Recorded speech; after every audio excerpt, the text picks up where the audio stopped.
Pues bien, hermanos, vamos a la palabra del Señor. Quiero invitarlos a continuar meditando conmigo sobre el texto, pero vamos a hacer algo diferente hoy, porque quería mantenerme al día con ustedes y con el ministerio en inglés.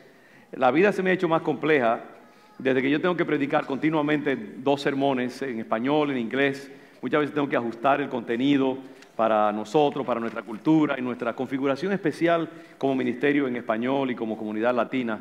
Lo predico en inglés, lo traduzco lingüísticamente, pero también lo tengo que traducir a nivel cultural, espiritual y que sea más conforme a lo que ustedes, como yo conozco mis ovejas, que espero bastante, lo que ustedes necesitan en particular y su particular configuración como comunidad. Pero sí quiero mantener más o menos un balance entre las 2 iglesias y predicar algo similar para que siempre nos mantengamos en la misma onda, ¿no? En un sentido hablando. Y esta mañana yo hablaba basándome en el libro de Eclesiastés, que ya pronto vamos a terminar, y hay tanto más que podríamos continuar predicando este maravilloso libro, pero hay muchas otras cosas también que quiero tratar con ustedes. Pero sí quiero mantenerme un poquitito más y sacarle un poco más de provecho y de filo a las palabras de Salomón con respecto a nuestra ignorancia y nuestra debilidad. Yo quiero hablarles acerca de servir y ministrar y liderar inclusive desde una postura de humildad y de servicio y de debilidad inclusive. Y eso puede sonar un poco extraño, pero quiero desarrollarlo más.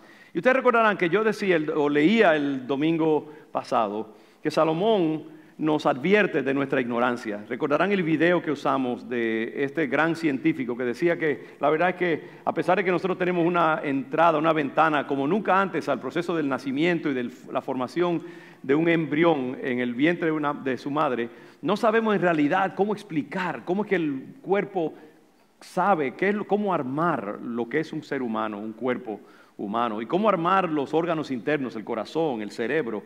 Es algo misterioso que la ciencia puede describir, pero no puede explicar en última instancia.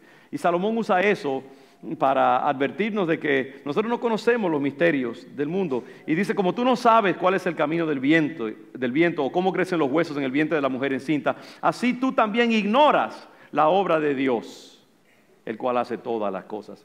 Y Salomón se toma tiempo para estrujarnos en la cara nuestra ignorancia, estrujarnos en la cara el límite de nuestros conocimientos.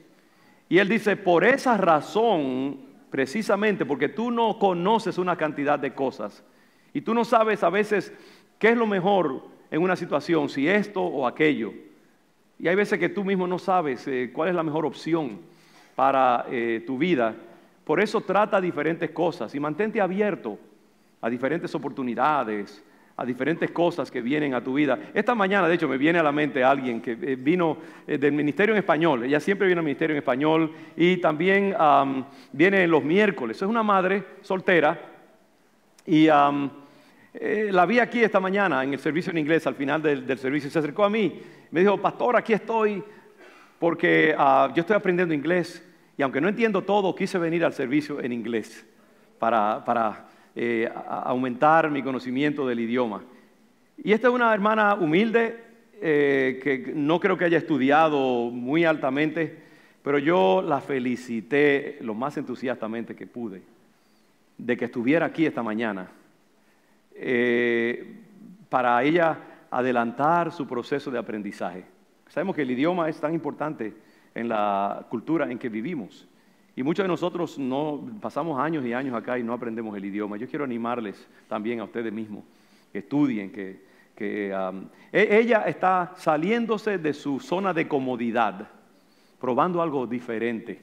Yo sé que para ella resultó quizá un poquito amenazante venir al ministerio en inglés, nunca lo ha hecho antes, pero yo me siento, wow, de gloria a Dios, porque ese espíritu de esfuerzo y de tratar cosas nuevas, de superar nuestros temores, nuestra ignorancia, está moviéndose en la congregación León de Judá. Y eso es bello para nosotros, que seamos atrevidos, que probemos nuevas cosas. Estos hermanos que vienen hoy a decirnos, hey, ¿le gustaría usted considerar la idea de bendecir la vida de un niño, abriendo su hogar, aunque sea por un tiempo temporero? o para un niño que está en crisis y necesita un fin de semana o una semana o dos en lo que su familia se endereza o lo que sea. Estamos nosotros abiertos a nuevas situaciones y estamos dispuestos nosotros de nuestra ignorancia, reconociéndola, tratar algo nuevo y diferente. Y eso es lo que Salomón dice, de que como no sabemos estos misterios, en la mañana sembremos nuestra semilla, en la tarde no dejemos reposar nuestra mano, porque no sabemos cuál es lo mejor, si esto o aquello, o si lo uno y lo otro es igualmente bueno.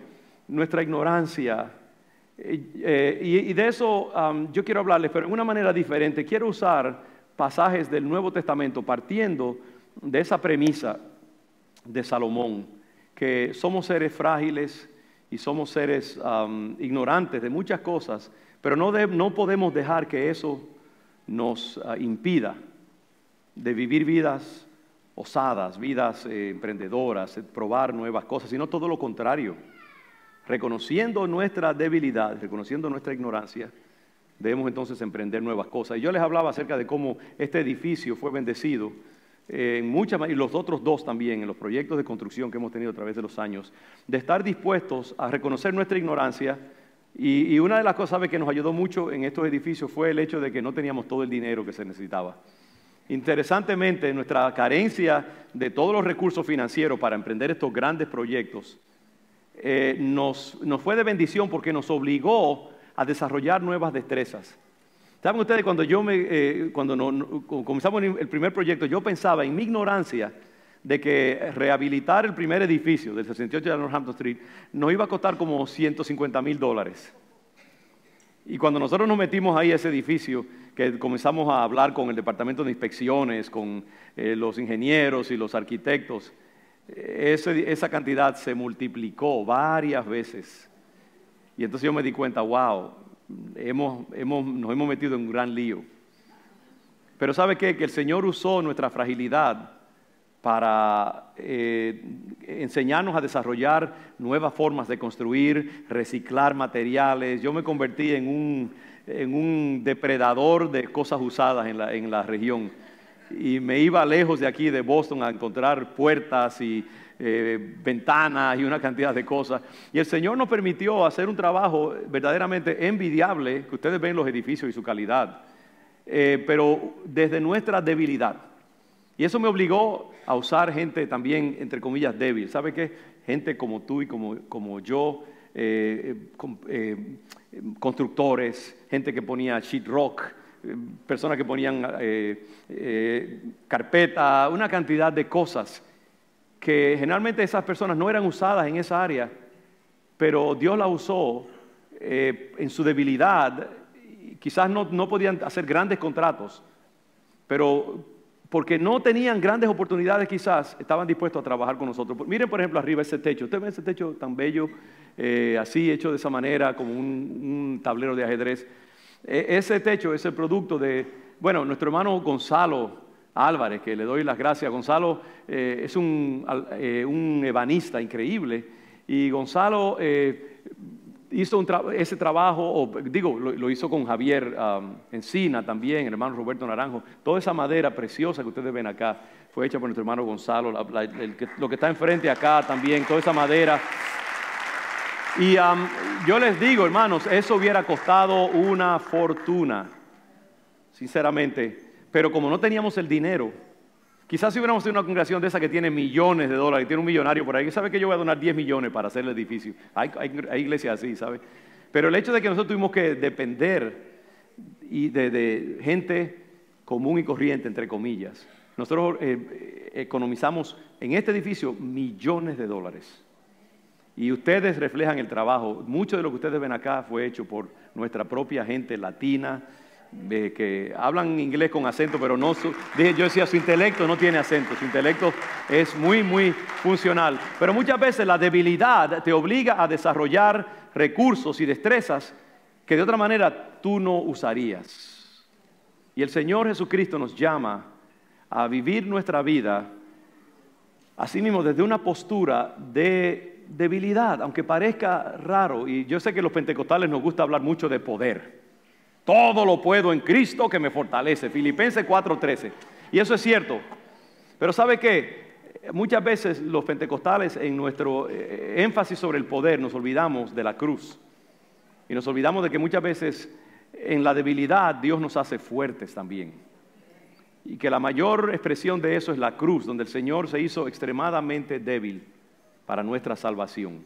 Y allí, amarrado a la cruz, imposibilitado de moverse, humillado, expuesto a la vergüenza mayor, allí el Señor Jesucristo despojó a los principados y a las potestades y ganó la victoria más grande de todas, la salvación de la humanidad, la derrota de los poderes del diablo en una cruz, simplemente sangrando y dejando que su vida se escapara de él en amor hacia nosotros. Y la Biblia habla mucho acerca de la necesidad de nosotros movernos en la debilidad cultivada, no una debilidad de complejo de inferioridad o un derrotismo debilitante o una imagen pobre de nosotros mismos, no, sino una debilidad deliberada, una debilidad bíblica que reconoce que todos tenemos nuestras limitaciones, que uno no se lo sabe todo, que uno está lleno de imperfecciones y que solo por la gracia del Señor nosotros podemos ser de bendición. A diferencia del que cree que se lo sabe todo, del que cree que lo tiene todo resuelto y que puede entrar a cualquier situación y cambiar las cosas y de un día a otro hacer una transformación. Al Señor le gusta trabajar por medio de la humildad y la sencillez.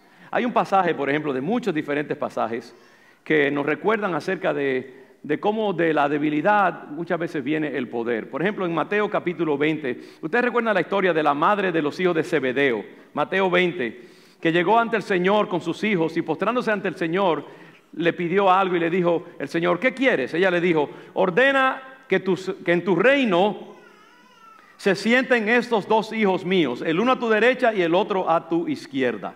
Como quien no pide nada, ¿verdad? Que uno sea tu vicepresidente y el otro sea tu ministro de finanzas o lo que sea. Ella estaba pensando que en términos de poder, sabe que en nuestros países, en Latinoamérica y aún aquí en Estados Unidos, también en todos los países, mucha gente se pega a un candidato que creen que va a ganar. ¿Por qué? Porque cuando gana el candidato, ellos con tener un puesto, y nosotros decimos, está pegado, queriendo decir que esa persona está bien conectada. Y se pegan a un candidato creyendo, y yo creo que la mamá de estos jóvenes y también ellos mismos estaban siguiendo a Jesucristo porque creían que el Mesías, los judíos creían que el Mesías iba a ser un rey carnal, humano, político, que iba a restaurarle a Israel el poderío que tenía durante el tiempo de David, que entonces en ese tiempo Israel era un poder internacional. Y ellos creían que el Mesías, cuando viniera, iba a venir en el poder de David y reinstalar a Israel y quitar la bota del imperio romano de sobre sus cuellos. Pero ¿qué pasó? Que el Señor vino humilde y vino como un siervo sufriente. Ellos no sabían que había dos profecías. El Señor vendría en debilidad y en humildad en su primera venida, y en su segunda venida vendría como rey. Y ellos leyeron los textos proféticos a través del lente del poder, porque el pueblo judío es un pueblo que siempre ha sido aguerrido y a veces un poco altanero también. Y ellos no podían concebir de la idea de que el Mesías pudiera venir humilde y sencillo para ser crucificado y para de esa manera efectuar la salvación de la humanidad. Ellos creían que iba a ser a través de la política, la espada, la guerra. Y entonces cuando el Señor se aparece allí, pequeño, humilde, montado en un pollino, recuerdan, dentro de poco tendremos el Domingo de Palmas, y el Señor bajó del Monte de los Olivos y se montó en un pollino, un burrito. Y aquí viene este supuestamente gran rey montado en un burrito, imagínense. Y esta mujer y sus hijos, yo creo que estaban allí con Cristo porque creían que Él era el Mesías, pero cuando Él llegaba en su poder, ellos querían estar pegados. Ellos querían estar uno a la diestra y otro a la siniestra. Esa mamá les pide, porque así son los patrones del mundo. El mundo busca siempre ventaja, poder, señorío, ganancia para gobernar. Entonces el Señor escucha, me imagino con una sonrisa un poquito escéptica y como divertido de la ignorancia de esta mujer. Y entonces el Señor respondiendo, versículo 22, le dijo, ustedes no saben lo que me están pidiendo, no sabéis lo que pedís. ¿Podéis beber del vaso que yo he de beber y ser bautizados con el bautismo con que yo soy bautizado? ¿De qué estaba hablando el Señor? La cruz. Porque la cruz iba a ser un bautismo. ¿Sabe que la palabra bautismo quiere decir sumergir? Meter algo, una sustancia, completamente en un líquido. Y el Señor estaba ya viendo lo que le esperaba en la crucifixión.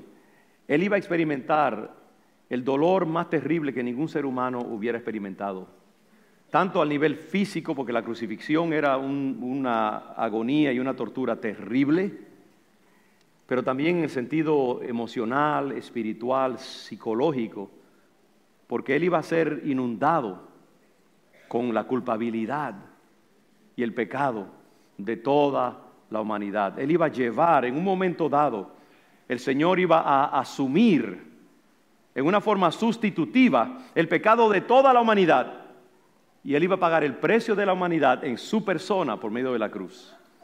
Y este ser que nunca conoció pecado, que nunca había experimentado el pecado dentro de sí, iba a sentir en sus emociones, en su mente, en su cuerpo, en su constitución humana, todo el sentido de suciedad y también el sentido de separación de Dios que establece el pecado.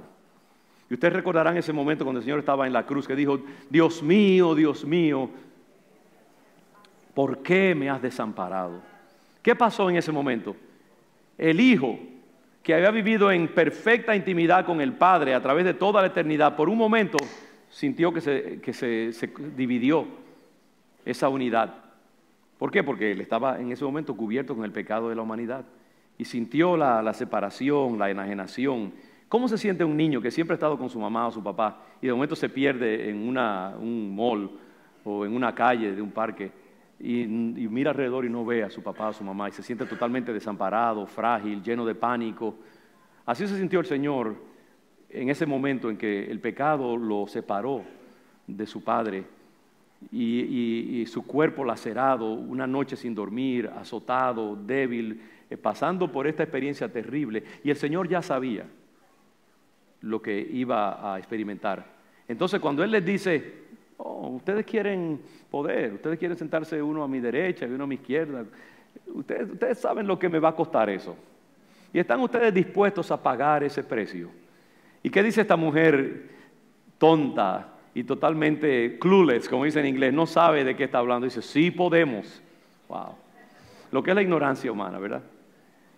¿Pueden ustedes ser bautizados? ¿Pueden ustedes ser sumergidos hasta la coronilla en la experiencia terriblemente dolorosa con la cual yo tengo que pasar para llegar a sentarme a la diestra del Padre? Porque Él iba a sentarse a la diestra del Padre, pero le iba a costar un terrible sufrimiento.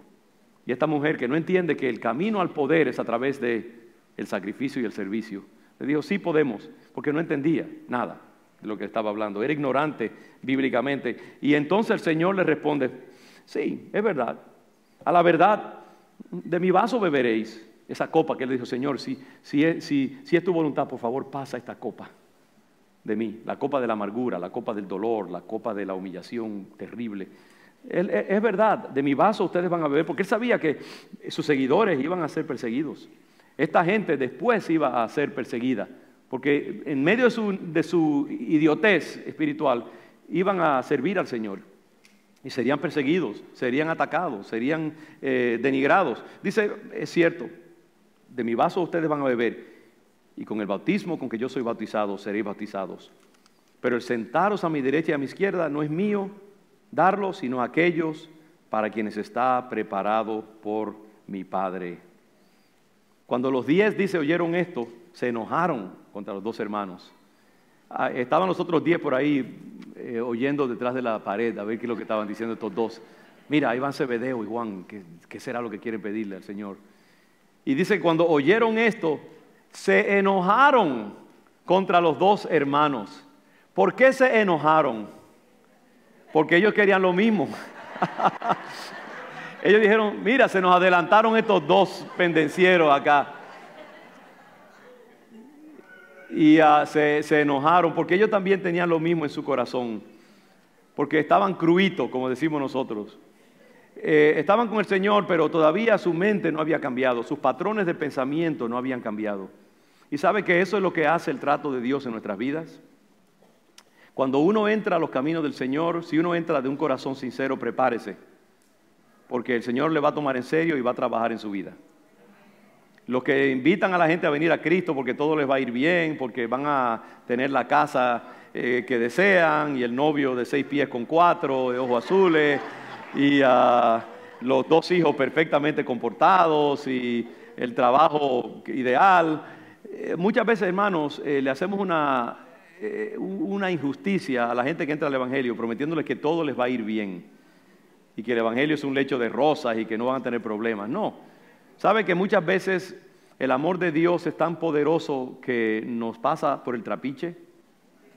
Cuando venimos al Evangelio, Dios quiere formar hombres y mujeres que puedan ser usados por Él para bendecir a otros, para sanar a otros. Hombres y mujeres quebrantados, hombres y mujeres desangrados, hombres y mujeres a veces un poco débiles, pero entonces capacitados para ser usados por Dios grandemente. Y entonces Dios a veces, ¿sabe qué? Que muchas veces mientras más grande tu prueba, más cerca está Dios de ti. Y a veces decimos lo contrario, ¿no? Muchas veces la gente cuando está pasando por situaciones difíciles y pruebas dice: Señor, ¿por qué me dejaste? ¿Dónde estás? Y Él va a decir: aquí estoy, pegado de tu oído, cerca de ti. Porque el Señor lo que más le interesa es tu formación. Porque si Él te forma, entonces tú podrás ser de bendición para Él y de bendición para muchos. Entonces sí, el Señor le dijo: ustedes van a pasar por la cruz para poder ser lo que yo quiero que sean. Cuando nosotros entramos a los caminos del Señor, firmamos un papel en blanco y le decimos al Señor: Señor, haz de mí lo que tú quieras. Ahora quiero decirles también que así como hay momentos de terrible tristeza y sufrimiento, hay momentos de un gozo increíble. Grandes bendiciones también, grandes triunfos, porque el Evangelio no es solamente sufrir, ¿sabe? Hay otro lado también de gente que le promete a la gente la cruz cuando entra al Evangelio, pero no les dicen: pero ¿sabe qué? También está el domingo de la resurrección. Dios quiere arreglar tu matrimonio, Dios va a bendecir a tus hijos, Dios te va a dar salud también en su tiempo, Dios te da poder para hacer cosas que tú pensabas que no podías hacer, porque yo creo también en un Dios que bendice y prospera a sus hijos. ¿Okay? Así como digo una cosa, digo la otra también. Pero ¿de qué te sirve a ti pegarte el premio mayor si no sabes qué va a hacer con todos esos millones de dólares? No tienes sabiduría, no tienes discernimiento, no tienes sobriedad, no tienes ciencia para usar. Y muchas veces le pedimos a Dios: bendíceme, dame esto, dame lo otro. Pero Dios sabe que si no tenemos la sabiduría y el carácter, lo que vamos a hacer es destruir y hacer daño. Mucha gente quiere ministerio, por ejemplo, pero están crudos espiritualmente. Y antes de Dios usarlos, tiene que probarlos, tiene que tratarlos, tiene que trabajar en ellos para que puedan hacer un buen trabajo. Y si tú quieres ser un buen padre, tienes que tener misericordia con tus hijos, tienes que tener gracia. Tú quieres ser un luminar en el mundo, Dios tiene que trabajar contigo, tiene que pasar por el bautismo de la cruz. Eso es lo que te quiero decir. Habrá momentos en tu vida en que el Señor te llamará a un lado y te meterá en el desierto por un tiempo para trabajarte, para debilitarte, desangrarte, y entonces después te llama otra vez a la vida. Y entonces puedes disfrutar, puedes celebrar, puedes continuar con tu vida normal, pero ya en una manera más capacitado, más preparado para disfrutar de las cosas que Dios quiere darte. Entonces el Señor le dice, entonces Jesús, llamándolos, porque se dio cuenta de lo que estaba pasando entre ellos, de esta pugna de poder y de esta sensibilidad no tratada, que pensaba conforme a los patrones del mundo, el Señor los llama, como el maestro que Él era, y los sienta a todos. Y les dice, ustedes saben que los gobernantes de las naciones se enseñorean de ellas, y los que son grandes ejercen sobre ellas potestad. ¿Qué está diciendo allí? ¿Cómo es el mundo? El mundo se sirve de la gente. cuando están en poder. No puedo reprimir la terrible situación de Venezuela en este tiempo, una nación que está siendo crucificada por sus gobernantes. Y esta gente, viendo una nación sumida en la miseria por sus propias decisiones de ellos, que la han arruinado y la han llevado a una miseria que hubiera sido impensable e inconcebible hace unos años atrás, porque Venezuela era el país más rico de toda Latinoamérica. Pero esta gente entró al poder con esta idea de manipular, de mentir, de controlar al pueblo.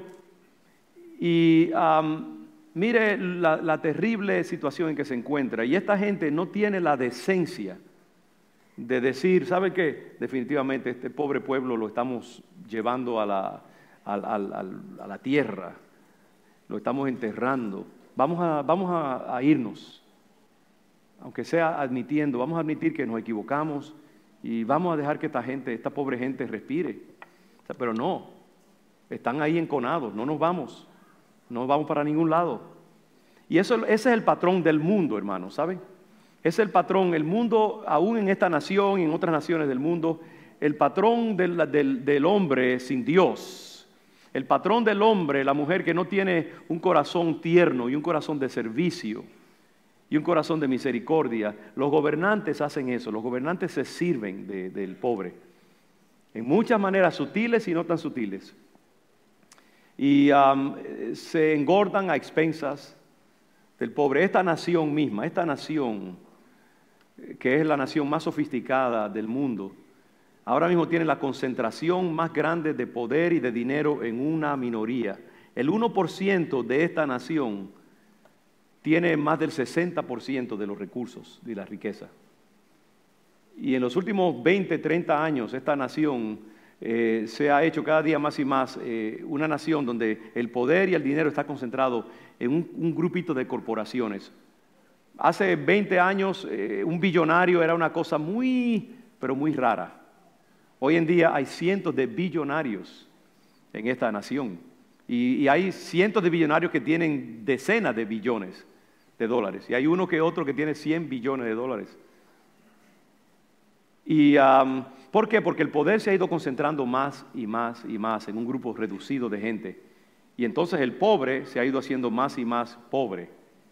Y hoy en día las corporaciones tienen grandes maneras de hacerse ricas y de manipularnos a nosotros y sacarnos más dinero.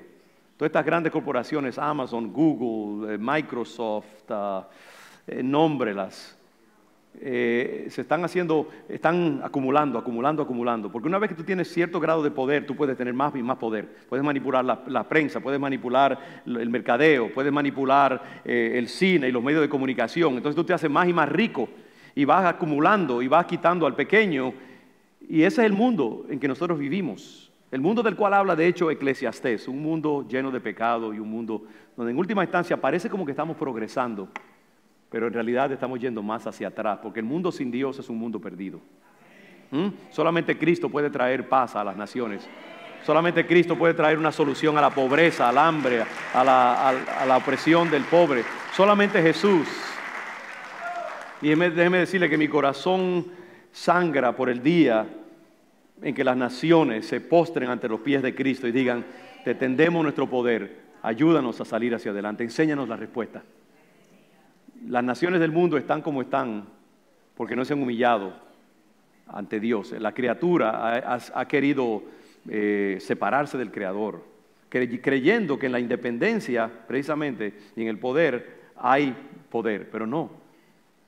El orgullo, la arrogancia, el creernos que no necesitamos de Dios nos ha llevado a la miseria. Y por eso mientras más progresa el mundo, más triste se hace, porque no hemos aprendido a quebrantarnos delante de Dios. Y yo les quiero decir en este día, hermanos, y me incluyo en ese llamado, que Dios quiere corazones contritos y humillados. Yo te animo en el nombre del Señor, ahora mismo, a decir, Padre, yo sé que sin ti no soy nada, que necesito tu sabiduría cada día. Necesito tu entendimiento, tu perdón, tu misericordia, tu gracia cada día. Y cada mañana cuando tú te levantes, antes de ir a tu trabajo, antes de emprender las labores de ser una madre, una ama de casa, una persona que trabaja en alguna posición, lo primero que tienes que hacer es tírate a los pies del Señor y di, Padre, dame hoy las moneditas que necesito para este día. Dame hoy la provisión que necesito, porque solo no lo puedo hacer. Te necesito a ti y necesito tu gracia. Si tú tienes hijos a quienes tienes que enseñar, pídele al Señor sabiduría para darle buen consejo. Y dile al Padre, Señor, yo no puedo estar con mis hijos cuando están en la escuela, pero guíalos tú, cúbrelos con tu sangre, protege sus cabezas de toda influencia negativa. Toca sus corazones, provéele buenos maestros, líbralos de manos sucias que quieran ensuciar sus cuerpos, líbralos de doctrinas demoníacas que quieran contaminar su mente y llevarlos por el camino del error. Y yo los encomiendo a ti, Padre.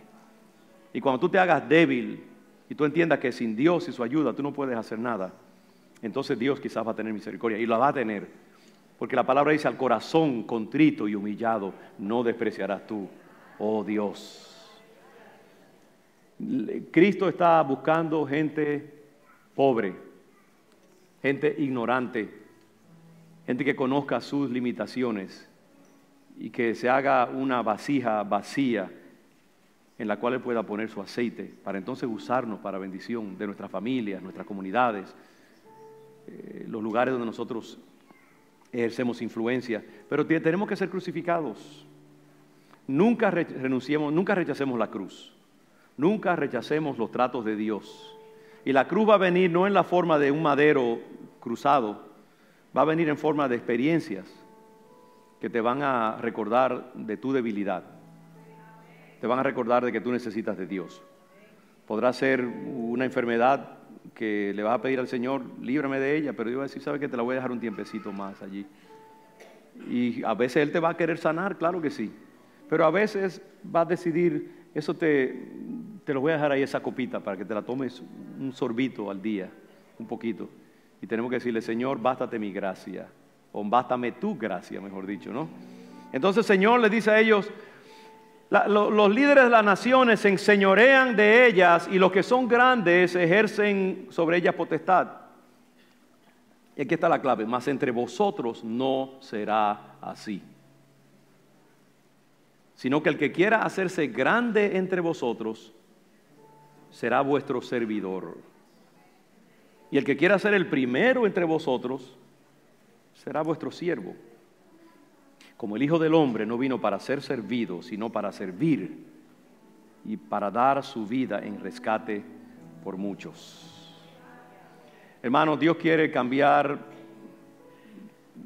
poner de cabeza los valores del mundo. Y muchas veces nosotros los cristianos venimos a la iglesia, pero la iglesia no se ha metido en nosotros. La iglesia no ha cambiado, el evangelio no ha cambiado nuestros patrones de pensamiento. La iglesia y las iglesias están llenas de personas que todavía siguen ministrando conforme a los patrones del mundo.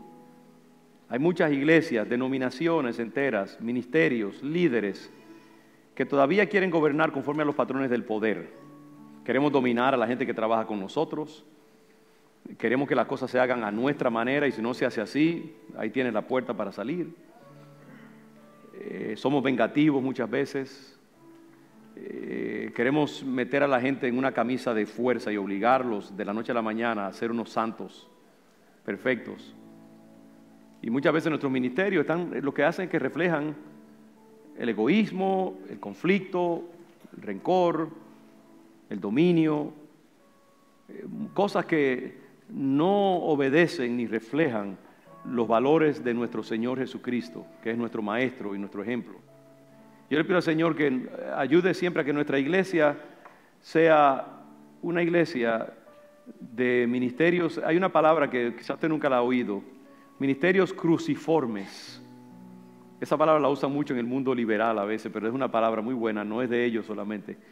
Cruciform ministries. Ministerios que tienen la forma de la cruz. Ministerios que reflejan la mansedumbre, la gracia, la misericordia, la bondad, el amor de Cristo. La mentalidad de servicio.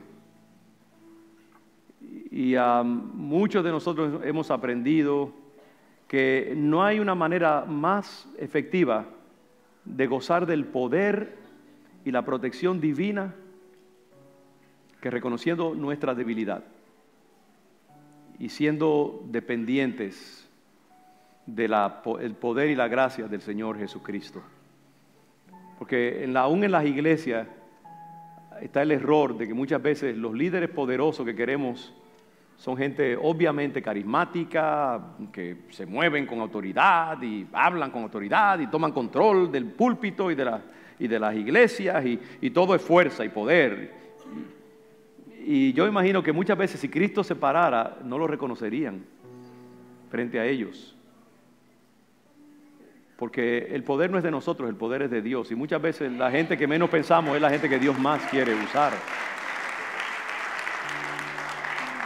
Y yo me pido a mí mismo y nos pido a todos nosotros, Señor, ayúdanos a reflejar un ministerio cruciforme, un ministerio conforme a este Cristo que no vino a ser servido, sino vino para servir. Ese Cristo que dijo, ustedes me llaman Señor y dicen bien, porque lo soy. Pero entonces después de haber dicho eso y de saber que Dios había puesto todas las cosas, dice, bajo su dominio, tomó una toalla, una palangana de agua y le dijo a todos los muchachos, quítense los zapatos porque voy a lavar sus pies. Y dejó una imagen gráfica que ha servido a través de los siglos para simbolizar la humildad, la sencillez de corazón, el servicio a los demás. Y el Señor lavó esos pies polvorientos, probablemente, de sus discípulos que tenían sandalias que se llenaban de polvo los pies. Y les lavó los pies. Él, el creador de los átomos, de los cuales estaba hecha la toalla y el agua misma que él usó para lavar los pies. Él fue el creador. Y le lavó los pies a ellos, dejando una imagen de que nosotros somos llamados, hermanos, a servir. Padre, esposo, tú estás llamado a servir a tu esposa, estás llamado a servir a tus hijos. La Biblia dice, someteos los unos a los otros. Padre, no llevéis a ira a vuestros hijos. Aún en la paternidad y en la maternidad, nosotros tenemos que servirnos unos a otros. Los esposos tienen que servirse unos a otros. El esposo tiene que desvivirse por servir a su esposa en todo lo que pueda y bendecirla en todo lo que pueda. Yo espero que Meche no me diga, hey, eso no es verdad, hermano. Cuando se establece una sociedad de mutuo servicio, esa es la cosa más bella que hay en el mundo, hermanos, en el hogar. La gracia de Dios entra. Pero cuando hay dominio, cuando hay control, cuando hay egoísmo, despreocúpese que ahí entra todo mal. Y la persona que no aprende a ser generosa y a servir a los demás, va a darse contra la pared muchísimas veces. Les digo, hermanos, no hay mejor defensa contra la vida y contra el diablo que la humildad y la sencillez de corazón. La mayor protección, el mayor poder. Date a los demás, sirve a los tuyos. Si tú eres jefe de un departamento, sirve a tu gente y no tengas temor, porque te van a amar y te van a respetar más. Siempre y cuando, claro, también uno ejemplifica, no es que uno sea un muñeco de trapo, no.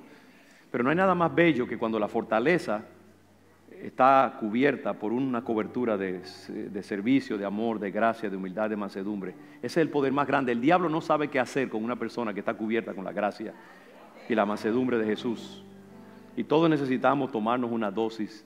Yo mismo que predico ese mensaje, debo tomarme mi buena cucharada de humildad y de servicio, pero yo sé dónde está mi llamado, y es el llamado tuyo también, a servir, a darte, a ser humilde, a sujetar tu carne, a bendecir a otros, a ser tolerante, mansos. Eso es lo que Dios quiere para este mundo. Es lo único que puede salvar esta humanidad. Y yo pido en esta mañana que, como nos dice Salomón, gózate en tu debilidad y gózate en tu ignorancia. Bienaventurados los pobres en espíritu, porque de ellos es el reino de los cielos. Que Dios nos bendiga. Bajemos nuestras cabezas. Bajemos nuestra cabeza. Yo mismo me he visto de esa cobertura. Yo necesito de esa sencillez de Dios. Y tú también. ¿Por qué no tomas un segundo ahora para decirle, Padre, necesito que tu gracia el Espíritu de Cristo sea conmigo en mi caminar, donde quiera que yo estoy. Ayúdame a ser un ejemplo, una manifestación de la gracia y el Espíritu de Jesús. Yo te digo que cuando tú comiences a darte a los demás, tú vas a ver la gloria de Dios entrar en tu vida. No busques tu propia ganancia. Olvídate de tu comodidad. Tómate una cucharada de cruz todos los días y yo te prometo que vas a encontrar la felicidad mayor en tu vida. Deja que el Señor cabe hondo dentro de ti para que entonces pueda ser efectivo, para que puedas entonces reinar con Cristo a su derecha y a su izquierda. Pero todo comienza pasando por la cruz primero. Y Padre, en esta tarde nosotros abrazamos tu llamado. Y yo sé que si entendiéramos lo que estamos orando, quizás no oraríamos de esa manera, porque es costoso. Pero a la misma vez sabemos que es a través de ese bautismo, esa crucifixión del yo, que podemos llegar a ser poderosos, podemos llegar a ser felices, podemos llegar a ser de bendición a nuestras comunidades, a nuestros hogares, a nuestros lugares de trabajo. Y yo pido que ese valor que yo he predicado y proclamado se convierta en un valor que rija y controle y gobierne esta comunidad todos sus días. Que el Espíritu de Jesús se haga cada vez más manifiesto entre nosotros y que esta comunidad sea conocida para gloria de Dios como una familia de misericordia, de gracia, de generosidad, de amor, de darnos, de incomodarnos para que otros puedan estar cómodos, sabiendo que al dar nosotros recibiremos también mucho, mucho más de ti. Gracias por tu llamado a gozarnos en nuestra debilidad. A ti damos toda la gloria y toda la honra en el nombre de Jesús. Amén y amén. Que el Señor les bendiga, mis hermanos. Amén.